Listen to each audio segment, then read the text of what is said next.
Assalamualaikum warahmatullahi wabarakatuh.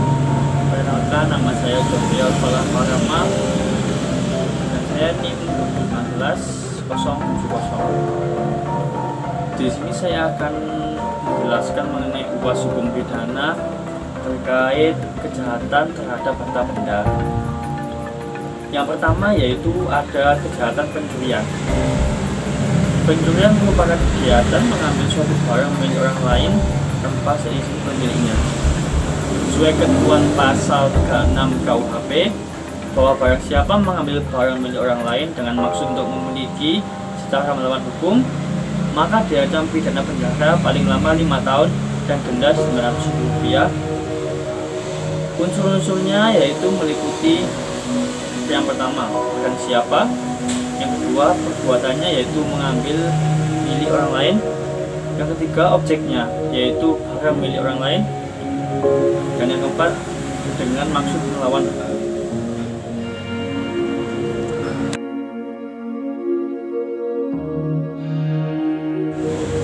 Kemudian yang kedua yaitu penggelapan. Tindak pidana penggelapan menurut pasal 372 KUHP yaitu barang siapa dengan sengaja dan melawan hukum memiliki barang sesuatu yang seluruhnya atau sebagian adalah kepunyaan orang lain, tetapi yang ada dalam kekuasaannya bukan karena kejahatan, diancam karena penggelapan dengan pidana penjara paling lama 4 tahun atau denda paling banyak Rp900. Unsur-unsur tindak pidana penggelapan atau terrorist scoring yaitu yang pertama unsur subjektif dengan sengaja, yang kedua unsur objektif yaitu barang siapa menguasai secara melawan hukum, tiga suatu benda atau sebagian atau seluruhnya, yang keempat berada padanya bukan karena kejahatan. Hal-hal mengenai penggelapan ini diatur pada pasal 372 sampai 377 Kitab Undang-Undang Hukum Pidana.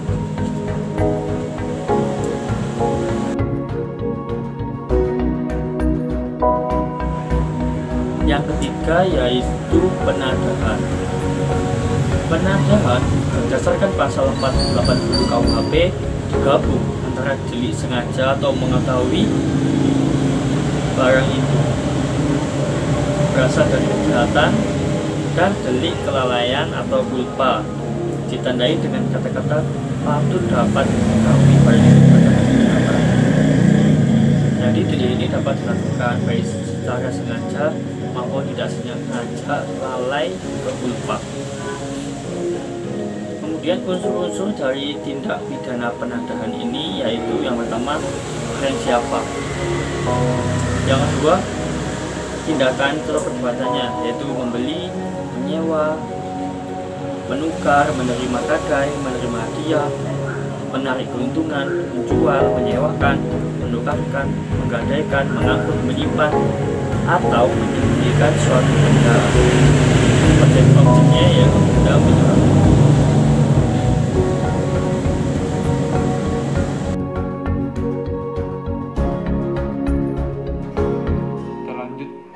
Penghancuran dan pengerusakan.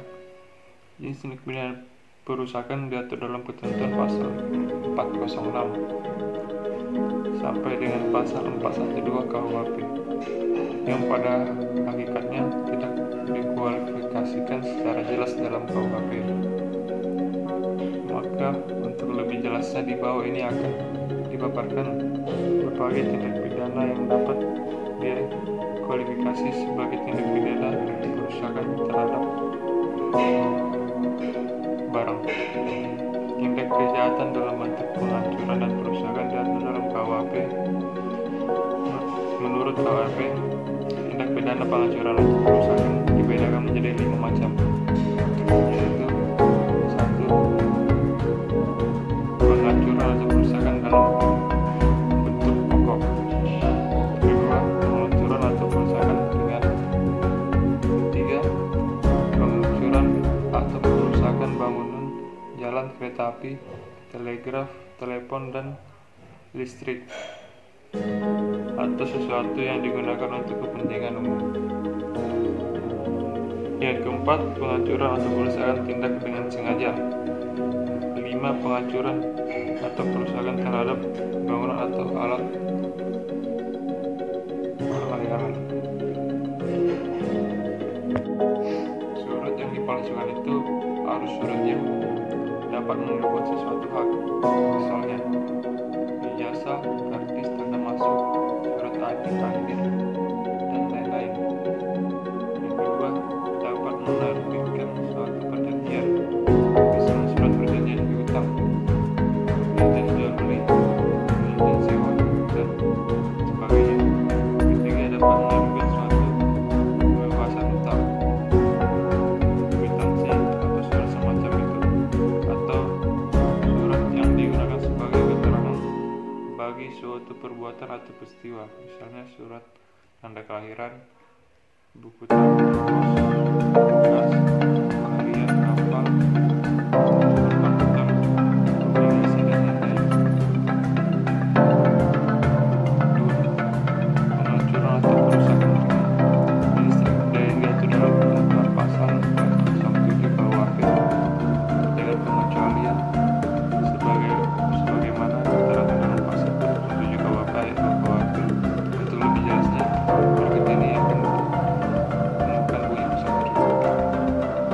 Ketentuan pasal 407 KUHP secara tegas menyatakan satu perbuatan yang dirumuskan dalam pasal 406 jika harga kerugian yang disebabkan tidak lebih dari Rp25 diancam dengan pidana penjara paling lama 3 bulan atau denda paling banyak Rp60. Yang kedua, jika perbuatan yang diterangkan dalam pasal 406 ayat kedua itu dilakukan dengan memasukkan bahan-bahan yang merusakkan nyawa atau kesehatan, atau jika hewan termasuk yang tersebut dalam pasal 101, maka ketentuan ayat pidana tidak berlaku.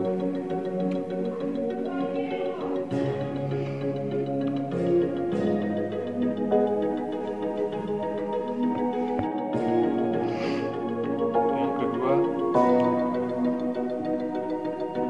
diancam dengan pidana yang sama barang siapa dengan sengaja memakai surat palsu atau yang dipalsukan seolah-olah sejati jika pemakaian surat itu dapat menimbulkan kerugian. Selanjutnya, di dalam pasal 264 KUHP ditegaskan bahwa pertama, pemalsuan surat diancam dengan pidana penjara paling lama 8 tahun jika dilakukan terhadap 1. Akta-akta autentik, 2. Surat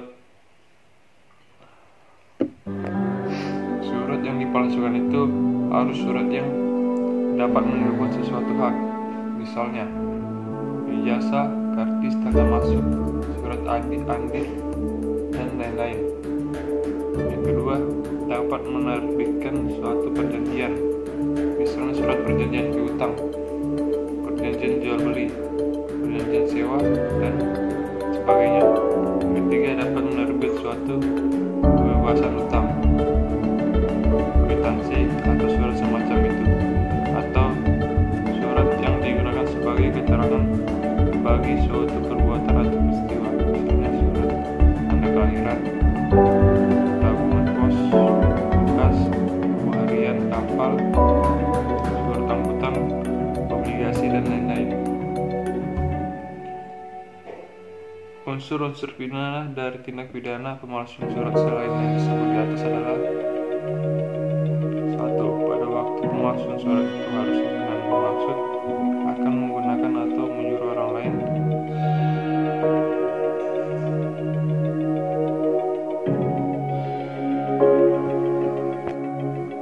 yang pertama, akta-akta autentik. 2. Surat utang atau sertifikat utang dari suatu negara atau bagiannya ataupun dari suatu lembaga. 3. Surat sero atau utang atau sertifikat sero atau utang dari suatu kumpulan yayasan, perseroan, atau maskapai. 4. Talon, bukti dari salah satu surat yang diterangkan dalam 2 dan 3, atau tanda bukti yang dikeluarkan sebagai pengganti surat-surat itu. Yang terakhir 5, surat kredit atau surat dagang yang diperuntukkan untuk disedarkan. Diancam dengan pidana yang sama barang siapa dengan sengaja memakai surat tersebut dalam ayat pertama yang isinya tidak sejati atau yang dipalsukan seolah-olah benar dan tidak dipalsu, jika pemalsuan surat itu dapat menimbulkan kerugian.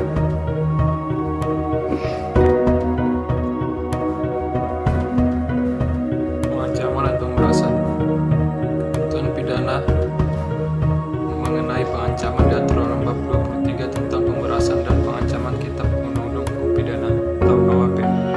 Mengenai ancaman kekerasan diatur dalam pasal 368 ayat 1 KUHP. Barang siapa dengan maksud untuk menguntungkan diri sendiri atau orang lain secara melawan hukum, memaksa seorang dengan kekerasan atau ancaman kekerasan untuk memberikan barang sesuatu yang seluruhnya atau sebagian adalah kepunyaan orang itu atau orang lain, atau supaya membuat hutang maupun menghapuskan piutang, diancam karena pemerasan dengan pidana penjara paling lama 9 tahun.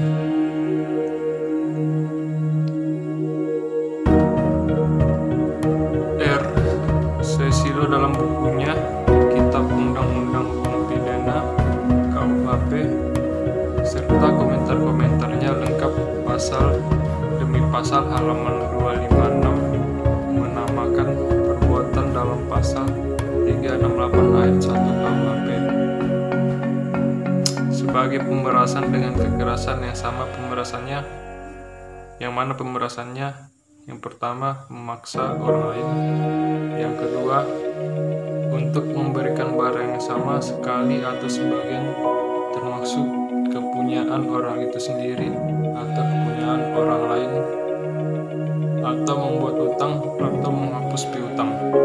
Yang nomor 3 dengan maksud hendak menguntungkan diri sendiri atau orang lain dengan melawan hak, memaksanya dengan memakai kekerasan atau ancaman kekerasan.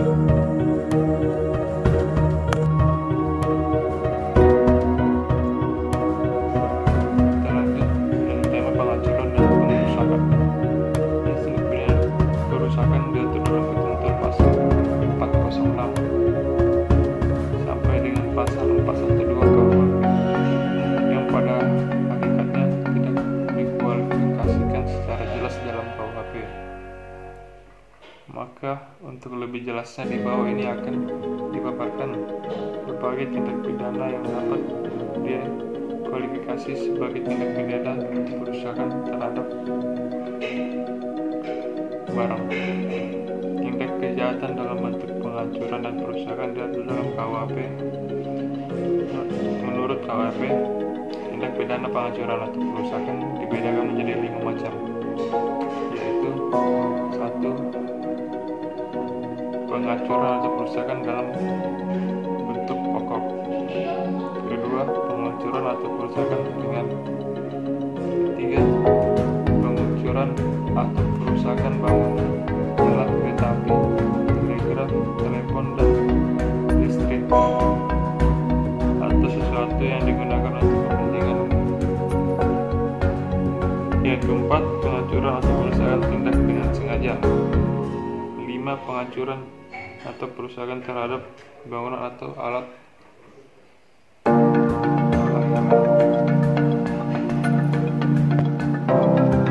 penghancuran atau perusakan jenis yang diatur dalam ketentuan pasal 417 KUHP dengan pengecualian sebagaimana terangkan dalam pasal 417 KUHP ayat 2 KUHP. Untuk lebih jelasnya, berikut ini akan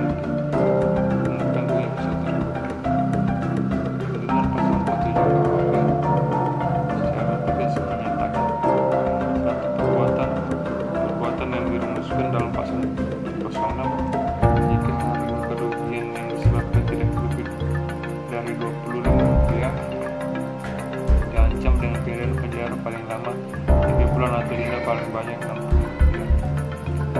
Kedua, jika perbuatan yang diterangkan dalam pasal 406 ayat kedua itu dilakukan dengan memasukkan bahan-bahan yang merugikan nyawa atau kesehatan, atau jika hewan termasuk yang tersebut dalam pasal 101, maka ketentuan ayat pidana tidak berlaku.